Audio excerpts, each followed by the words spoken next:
শরীফ ওসমান হাদি পছন্দ করতেন না এবং সেটা যে করতেন না এটা উনি প্রকাশ্যে বলেছেন। অথচ তার মৃত্যুর পর তার এই মৃত্যুকে কেন্দ্র করে এই মববাজরা এবার কোনো দাঁড়ায় নাই, আগুন দিয়ে পুড়িয়ে দিয়েছে। আমি তো নিশ্চিত যারা আগুন দিয়ে পুড়িয়ে দিয়েছে তারা শরীফ ওসমান হাদির মতাদর্শের লোক না, তারা শরীফ ওসমান হাদিকে ভালোবাসে না। তারা কেবল এই মৃত্যুটাকে কেন্দ্র, মৃত্যুটা তাদের দরকার ছিল যে মৃত্যুটা হলে আমি মবটা ক্রিয়েট করতে পারবো। তাদের কাছে শরীফ ওসমান হাদি একটা টুলস, এই বললাম না বলির পাঠা, শরীফ ওসমান হাদি ছিল এদের কাছে বলির পাঠা। তার মৃত্যুটাকে তারা ব্যবহার করেছে। তারা হয়তো তার আরো আগে মৃত্যু চেয়েছিল, আরো আগে মরলে আরো আগেই বোধ তারা করতে এই কাজগুলো। এই লোকগুলি নৃশংস, এই লোকগুলো দেশে একটা বিশৃঙ্খলা তৈরি করতে চায়, এরা করতে চায় এবং এদেরকে যারা করায় উৎসাহ দেয় তারাও করতে চায়। এই লোকগুলির সম্পর্কে আপনাদের সতর্ক থাকতে হবে। আমি আরেকটা কথা বলি, আপনি দেখবেন শরীফ ওসমান হাদির মৃত্যুর পর এনসিপির নেতারা বড় বড় কথা বলেছেন, কিন্তু এনসিপি মাঝখানে রাজনৈতিকভাবে একটু পিছিয়ে পড়েছিল। তারা এই হাদির মৃত্যুকে কেন্দ্র করে রাজনীতিতে আরো অগ্রসর হওয়ার চেষ্টা করছে। এবং আপনি দেখবেন গত কয়েকদিন এই সদ্য পদত্যাগকারী এক উপদেষ্টা মাথার মধ্যে পট্টি বেঁধে কি মানে এক জ্বালাময়ী বক্তৃতা দিচ্ছিল শরীফ ওসমান হাদিকে নিয়ে। তাদের সম্পর্কে শরীফ ওসমান হাদি কি ভেবেছিলেন, কি বলতেন, এটাকে আপনারা মনে করতে পারেন? এটাও ভিডিওতে পাবেন। আপনারা হাদি এনসিপি এটুকু লিখে ইউটিউবে বাংলায় লিখে সার্চ দেন, পেয়ে যাবেন উনি কি বলেছিলেন। এদের সম্পর্কে ওসমান হাদি বলেছিলেন এনসিপি সম্পর্কে সরাসরি যে এনসিপির 3টা অপরাধ। নাম্বার 1, ওরা জুলাইকে কুক্ষিগত করেছে। ঠিক 71-এ মুক্তিযুদ্ধে যেভাবে আওয়ামী লীগ মুক্তিযুদ্ধকে কুক্ষিগত করেছে, তেমনি এনসিপি জুলাইকে কুক্ষিগত করেছে। এই জুলাইকে কুক্ষিগত করার কারণে তারা দ্বিতীয় যে কাজটা করেছে, অনেকেই তারা দুর্নীতিগ্রস্ত হয়েছে। এই কথাটা বলতে আমাদের কলিজা ছিঁড়া যায়। আজ থেকে 10 মাস আগে যে ছেলেটাকে দেখেছি সারা গায়ে আঘাতের চিহ্ন, সেই ছেলেটা, সেই সব ছেলে মেয়ে কীভাবে মাত্র 8-10 মাসের মধ্যে কোটি টাকার মালিক হইতে পারে, এই চিন্তায় আমাদেরও ঘুম আসে না। এই কথা কিন্তু শরীফ ওসমান হাদি বলেছেন। আপনি ইউটিউবে সার্চ দিয়ে দেখেন ভাই, এটা বানাই বানাই বলছি না। এরপরে আরও অনেক কথা বলেছেন। এরা কীভাবে দুবাইয়ে বিল্ডিংয়ের মালিক হয়েছেন, ফ্ল্যাটের মালিক হয়েছেন, এরা কীভাবে কোথায় কোথায় টাকা পাচার করেছেন এবং কয়দিন পরে তারা যে বিদেশে চলে যাবেন, আমাদেরকে ফেলে চলে যাবেন, বিপদের মুখে রেখে চলে যাবেন, এই কথাগুলিও কিন্তু শরীফ ওসমান হাদি বলেছেন। এখন দেখবেন তাদের কান্নার শেষ নাই, তাদের বক্তব্যের শেষ নাই যে শরীফ ওসমান হাদি তাদের ভাই মারা গেছে, কি কান্না। তারাও শরীফ ওসমান হাদির এই মৃত্যুটাকে ব্যবহার করছে। তারা যদি শরীফ ওসমান হাদিকে ভালোই বাসত, তাহলে ওই সমস্ত অপকর্ম করার আগে 3বার চিন্তা করতো যে কাজটা আমার করা ঠিক হবে কিনা। তারা কেউ চিন্তা করে নাই।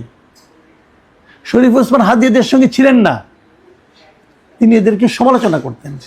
উনি যাদের সবচেয়ে বেশি সমালোচনা করতেন, সেই লোকগুলি এখন তার সবচেয়ে বড় প্রেমিকে পরিণত হয়েছে। নানা ঘটনা ঘটাচ্ছে নিজেদের সুবিধা লাভের জন্য, নিজেদের রাজনৈতিক ফয়দা লোটার জন্য। এইভাবে জিনিসটাকে দেখেন। হাদিকে শ্রদ্ধা করতে চান, হাদির কথাগুলো শুনে সেইভাবে শ্রদ্ধা করেন। হুজুগে মাতেন না, হুজুগে মাতলে ওই যারা তাকে নিয়ে রাজনীতি করতে চায় তাদের ফয়দা হবে, আপনার কোনো ফয়দা হবে না। আমি বারবার এই কথাটাই বলার চেষ্টা করছি। সমস্ত সমস্যার সমাধান হয়ে যাবে যদি হাদির খুনিকে ধরা যায় এবং যদি জানা যায় কে তাকে পে করেছে, কে তাকে দিয়ে খুনটা করিয়েছে। হাদির ফ্যামিলি প্রশ্ন করেছে মাত্র 5-6 ঘন্টার মধ্যে, 6-7 ঘন্টার মধ্যে এই লোকগুলি সীমান্ত পার হয়ে গেল কিভাবে? নিশ্চিত ওদের ওখানে লোক ছিল। দেখুন, জুমার নামাজের পরে 2টার দিকে হাদি খুন হয়েছেন। 2টার পরে আমি 7 ঘন্টা, রাত 9টার সময় কি সীমান্ত খোলা ছিল? তারা কিভাবে গেলেন? কেন কেউ ধরতে পারলো না? এবং তারা বাইরে চলে যাওয়ার পরে সঙ্গে সঙ্গে বিদেশ থেকে এক সাংবাদিক কি করে জানলো? তার কাছে তথ্য কে পাঠিয়েছে? যারা পাঠিয়েছে তারা কি তাদের ঊর্ধ্বতন কর্তৃপক্ষকে পাঠায় নাই? তারা কেন ব্যবস্থা নিল না? কার নির্দেশে, কার ইঙ্গিতে? এগুলো সব বুঝতে হবে। ওই যে বলা হচ্ছে না এই আন্দোলনের পরে যে গুপ্ত গুপ্ত এক পার্টি থেকে আরেক পার্টির মধ্যে গুপ্ত হয়ে থাকে, সেই গুপ্তরা কিন্তু কেবল আওয়ামী লীগের গুপ্ত ছিল তা তো না ভাই, তারা সব জায়গায় গুপ্ত, যে গুপ্ত থাকতে পারে তারা সব জায়গায় গুপ্ত থাকতে পারে। গুপ্ত অবস্থায় কে কোথায় আছে তার অনুসন্ধান করাটা এখন জরুরি হয়ে গেছে। কারণ একটা কথা মনে রাখবেন, যদি হাদির বিচার যথাযথ না হয় এই দেশে, তাহলে কিন্তু এ ধরনের অপরাধ কমবে না, বরং বাড়তেই থাকবে। এবং অপরাধ বাড়লে তার প্রভাব জাতি হিসেবে আমাদেরকেও বহন করতে হবে। প্রিয় দর্শক, আমরা আশা করব এই আলটিমেটাম অনুযায়ী কাজ হবে এবং সরকার ব্যবস্থা নেবেন।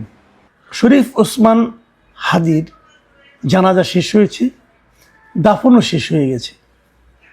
ঢাকা বিশ্ববিদ্যালয়ের প্রাঙ্গণে কবি কাজী, আমাদের জাতীয় কবি কাজী নজরুল ইসলামের যে সমাধি আছে তার পাশেই তাকে দাফন করা হয়েছে।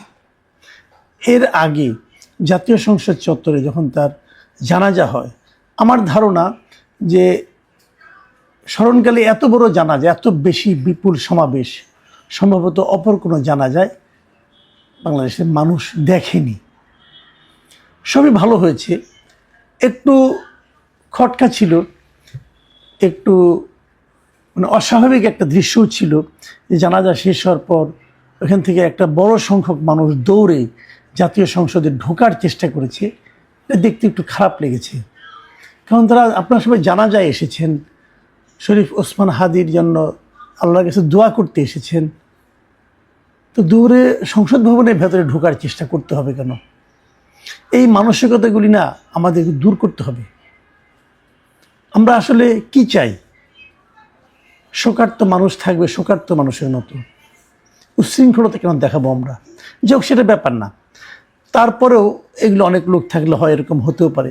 কিন্তু যে জিনিসটা আমার আলোচনার বিষয়, যেটা আমি গত দুদিন ধরেই বলা শুরু করেছিলাম, এবং শরীফ ওসমান হাদি দিন গুলিবিদ্ধ হলেন তারপরের দিন থেকে আমি বলছিলাম যে এই ঘটনাকে কেন্দ্র করে কিন্তু রাজনীতি চলছে।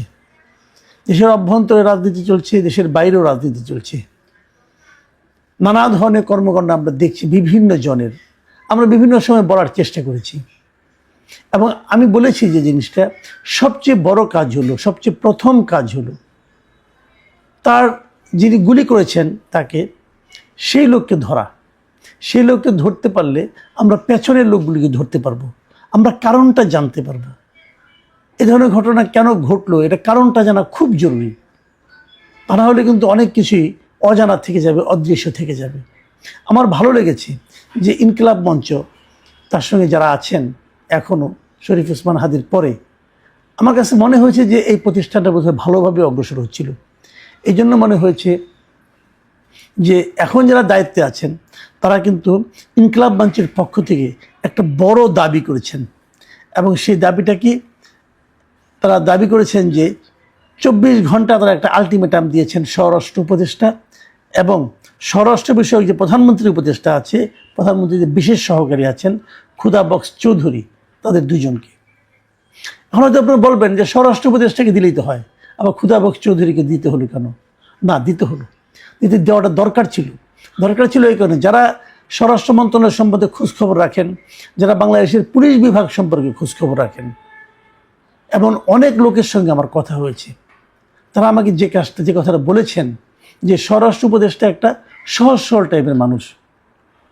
সহজ সরলতা কোনো যোগ্যতা নয় এই ক্ষেত্রে, কিন্তু তবুও এটা ওনার বৈশিষ্ট্য। যা কাজ পুলিশ যা করে অথবা যা করে না, যেখানে অগ্রসর হয় অথবা যেখানে থেমে থাকে, এই সব কিছুই নিয়ন্ত্রণ করেন আসলে এই খুদা বক্স চৌধুরী। এর কারণও আছে। এই ভদ্রলোক তো একসময় পুলিশেরই আইজিপি ছিলেন। পুলিশের এই সাবেক আইজিপিকেই তো প্রধান উপদেষ্টা তার বিশেষ সহকারী বানিয়েছেন এগুলিকে হেল্প করার জন্য। এবং এই জন্যই উনি বেসিক্যালি পুলিশকে, আইন শৃঙ্খলা বাহিনীকে নিয়ন্ত্রণ করেন। এ ধরনের কথা অনেকের কাছ থেকে আমি শুনেছি। কাজেই এবার উনাকে জবাবদিহিতার সামনে নিয়ে আসাতে আমার কাছে মনে হয়েছে যে ঠিক লোকটাকেই প্রশ্ন করা হয়েছে, ঠিক লোকটার কাছেই জবাব চাওয়া হয়েছে। এবং আমার মনে হয় এবার হয়তো কিছু হতেও পারে। 24 ঘন্টা আলটিমেটাম, ঠিক আছে, দেখি কি হয়। তারা কি বলেছে? তারা বলেছেন যে এই 24 ঘন্টার মধ্যে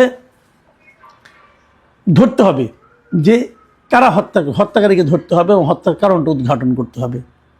এবং তারপর তারা আরও জানিয়ে, তারা খুদা বক্স চৌধুরীকে, ব্যক্তিগতভাবে খুদা বক্স চৌধুরীকেই তারা দাবি জানিয়েছে ইনকিলাব মঞ্চের নেতারা যে গত এক সপ্তাহে পুলিশ কি কি কাজ করেছে তার হিসাবও জনগণকে দিতে হবে, প্রকাশ করতে হবে।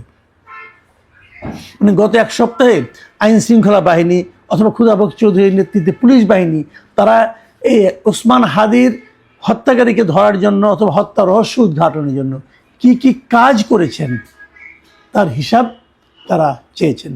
আমি জানি না কি হবে, তবে তারা এটাও বলেছেন যে 21শে ডিসেম্বর মানে রবিবার বিকেল 5:15 তারা আবার শাহবাগে মিলিত হবেন এবং এ সময়ে সরকারের পক্ষ থেকে কী কী পদক্ষেপ নেওয়া হলো এবং কোন কোন পদক্ষেপকে তারা গ্রহণযোগ্য মনে করছেন, কোনটাকে মনে করছেন না, তার ব্যাপারে তারা পরবর্তী কর্মসূচি কী হবে সেটাও দেবেন।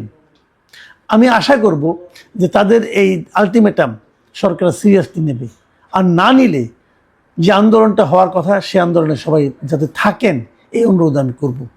এখন আমি আরেকটা কথা বলি, যে কথাটা নাকি বলা আমি দুদিন ধরে বলছিলাম ওটা নিয়েও, যে এই যে শরীফ ওসমান হাদি তার মৃত্যুকে কেন্দ্র করে এই যে মিডিয়াতে আক্রমণ করা, প্রথম আলোকে আক্রমণ করা।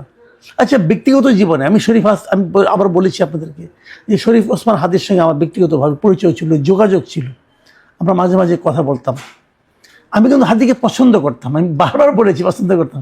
কেন করতাম তার একটা নমুনা আজকে আপনি দিচ্ছি, যে এই যে জুলাই আন্দোলনে যারা ছিলেন তাদের অনেকের মধ্যে আপনি দেখবেন এক ধরনের অ্যারোগেন্সি কাজ করেছে, কিন্তু হাদির অ্যারোগেন্সির মধ্যে পার্থক্য ছিল সে যে কথাটা বলতো লজিক দিয়ে বলতো, এবং তার অ্যারোগেন্সির মধ্যে আমি অন্ধত্ব কম দেখেছি।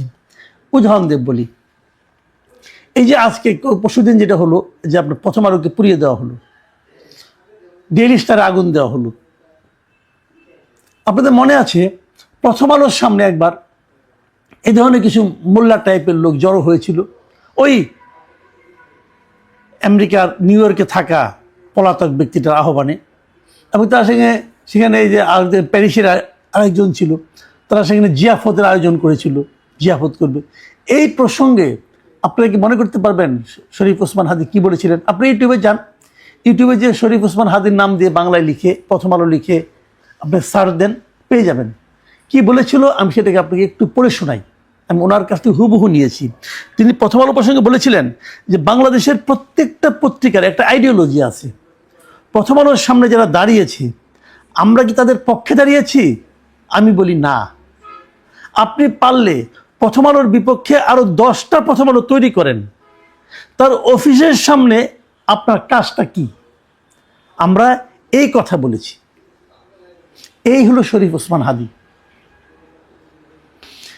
এই মব করাটাকে উনি পছন্দ করেন নাই। যারা মব ক্রিয়েট করেছেন এভাবে একটা পত্রিকা সামনে দাঁড়িয়ে সেখানে জিয়াফত দিয়েছেন, গরু জবাই করার কথা বলেছেন, গরু জবাই করেছেন, এই প্রক্রিয়াটাকে, এই আচরণটাকে